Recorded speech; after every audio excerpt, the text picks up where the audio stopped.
Sir, sino po sila, sir? Magandang hapon. Ako po si Vince Tanching. Okay, Boss Vince, anong auto itong dala natin, Boss Vince? Ang sasakyan ko is 2003 na Honda CR-V. Modulo-inspired na build. Yun. Catalog. Ito, straight ba ito, Boss? Straight. Malapit na. Malapit na. Dapat straight. Ito, nag-a-addict din sa catalog ng mga auto. Boss Vince, syempre, di ko na patatagal. Very curious sa mga auto natin. Paano po ba kayo nahilig sa pag-o-kotse, Boss? Sige po. Ever since bata kasi ako nangongolekta na ako ng mga Tomica, yung mga maliliit na sasakyan. So, over the years, yun, nahilig ako sa sasakyan hanggang sa nagbuo na rin ako ng sarili ko. Na totoo na, Boss, ha? Totoo na, dati laruan lang eh. Hindi na laruan, Boss. Boss, hindi ko na patatagalin to. Excited ako sa mga pyesa mo. Boss, okay lang, check natin loob, labas, makina. Okay lang po? Oo naman. Pwede. So, tara, check na natin.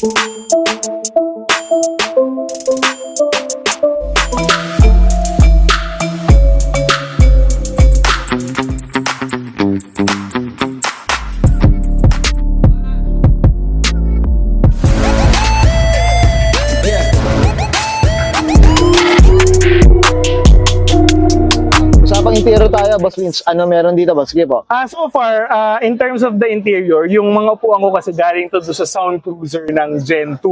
So, medyo iba yung ano ng leather niya. Siyempre, dahil sa tagal na rin, nagsimula na rin mag-ano yung leatherette. Pero so far, iba kasi yung feel ng leather niya from the factory. Oo nga, ano?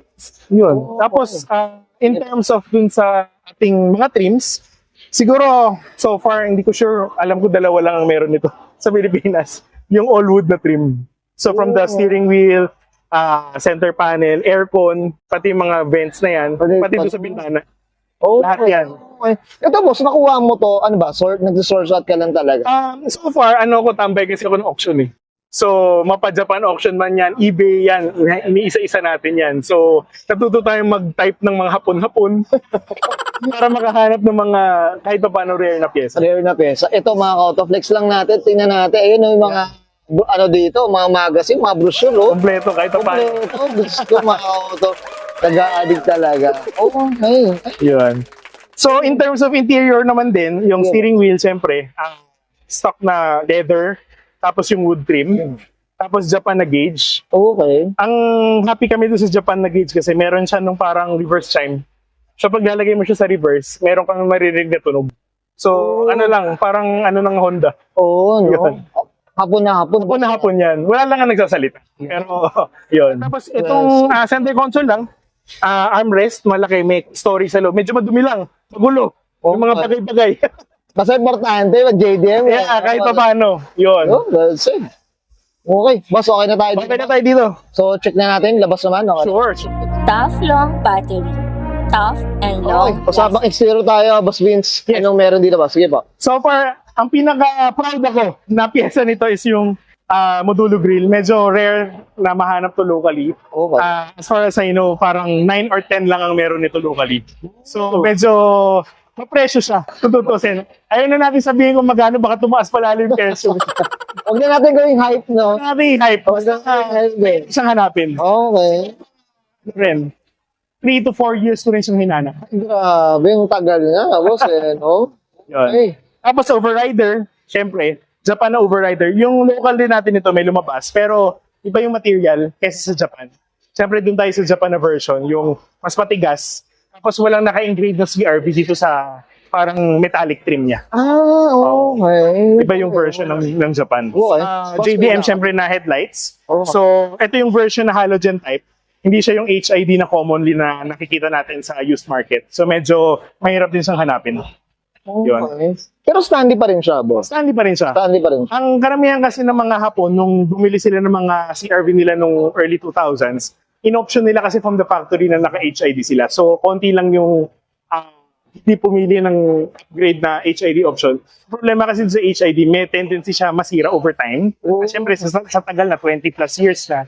So, yung halogen, kahit pa paano, for me, mas reliable siya. So, pwede ko siyang kapitan ng HID na bulbs, upgrade. Yun talaga, Yun. no? Okay. Dami na natin matututunan dito sa taong to. Grabe. Ipapatranslate na natin yung brochure dito sa taong to. Actually, kumpleto tayo sa brochure. So, yun din talaga yung naging guide ko para buuin tong Yun yun talaga. Sige, boss. Dito, ano pa meron dito, boss? Sige po. So, sa gilid naman, side cladding, factory rin siya na option. So, para, kunyari, i-off-road mo siya or ano, iwas na magagasgasan yung mismong body. Ayun, oh. Yan. So, from factory, naka-install na rin siya. Install na rin. Ito, boss, usapang mags. Hindi ko na pakakawalan to. Usapang mags suspension. Anong kwento natin, boss? Sige ba? Sa suspension, height naman tayo, stock suspension tayo. Pero in terms of sa mags, modulo siya na Euroscope S5, ang tawag nila.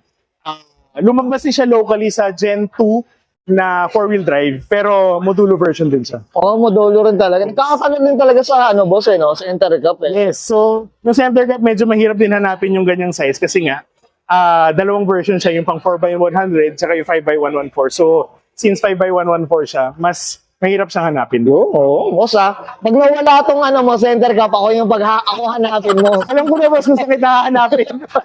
Sa social media. Ito, tapos pati yung mga, yung side mirror. Mirror. So ano rin siya, mas additional na bits and pieces na para maano natin yung JDM na look. Oo nga. Diyos ko. Oo, sige, boss. Ano pa meron dito, boss? Yun. So, syempre window visors para syempre additional protection from the rain. Tapos yung ating stepboard sa baba. So, Japan version din siya na stepboard. Kung mapapansin mo, wala siya yung nakatatak na CRV na logo. Kasi ganyan yung sa Japan na version. So, all rubber siya. And then yung sa roof rack natin, actually merong Honda Access na roof rack. Okay. Yun ang hindi ko mahanap. So, I went for the second best thing. Yung Honda Access na roof rack, meron siyang Terzo na version kasi Terzo ang nag-manufacture sa kanya.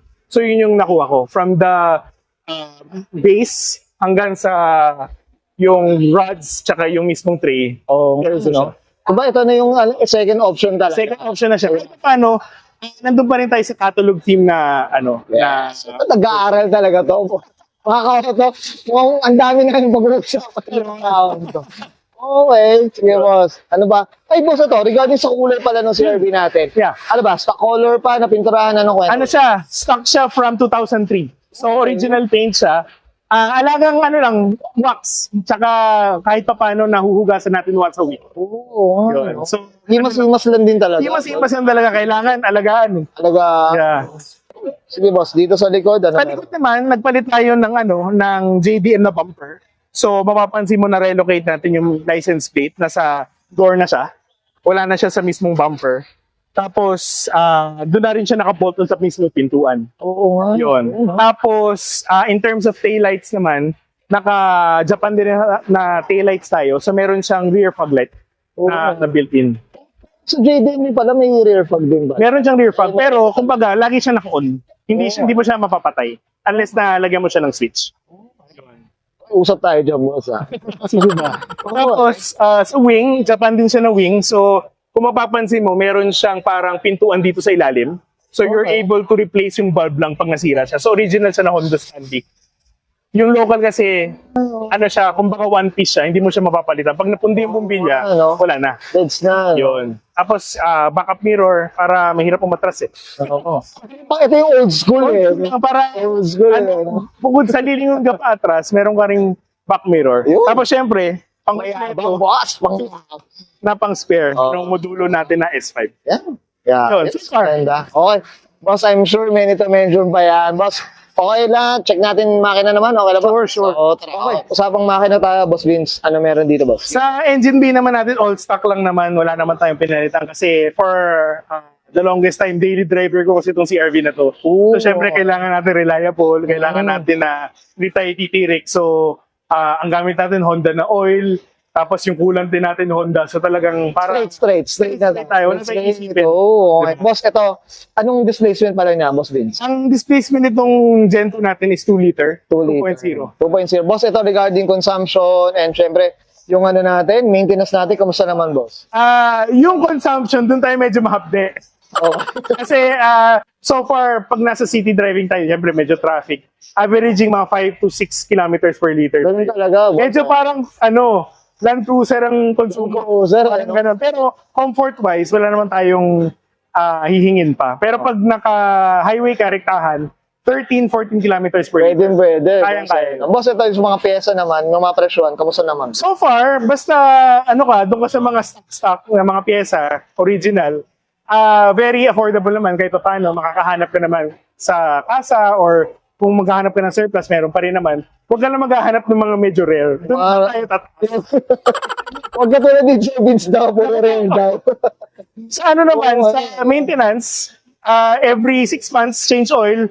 So, kailangan nating i-prioritize yun para talaga maganda yung takbo niya. Oh, yun nga, no, sa well said. Okay, Boss Vince, okay na tayo dito, boss? Yes, sir! Yan, okay, yung guys, nakita natin interior, tsaka engine bay. Siyempre, usapan nga tayo, RD4. Dito kay Boss Vince Tanching. Boss Vince, siyempre, familiar ka na dito. Shoutout na tayo, boss. Ipo, go po. So, shoutout ko lang yung family ko, yung kapatid ko na kasama ko rin na bumuo nito. Siya yung katulong ko maghanap ng mga pyesa na rare. Shoutout sa kanya sa mga tropa, kila Neil, kila Joshua, kila Kevin, kila Rusty, kila Jansen, at lahat pa ng ibang tropa. So, support talaga sila sa pagbuo nitong Gen 2 ko na RD4. Sa Autofocal JDM Parts kay Neil, sa kanya ako kumukuha ng karamihan ng pyesa. Halos siya yung bumuo rin ito. So talagang ang laking tulong niya sa pagtapos nitong Gen 2 ko. Siyempre sa girlfriend ko na kay Jobel, todo rin yung suporta niya. Siya pa nga minsan bumibilin pa kong pyesa. Talagang napaka-thankful ako. Ay, napakaswerte na ito ni Boss Vince, ha? Ano natin, yun ang blessing natin sa buhay. Batiin ko rin pala ang HCRVPH, ang syempre grupo natin. Tsaka ang Honda Club of the Philippines na talagang todo suporta rin bati na sa mga owners ng CRV tulad Boss, ko. I'm sure may many to mention na, boss. Okay na ba? Okay na, bossing. Okay, sige, si Brian and Sir Vince Tanching, para sa 2003, usapang Honda CR-V RD4, usapang modulo inspired. And this is Auto Culture.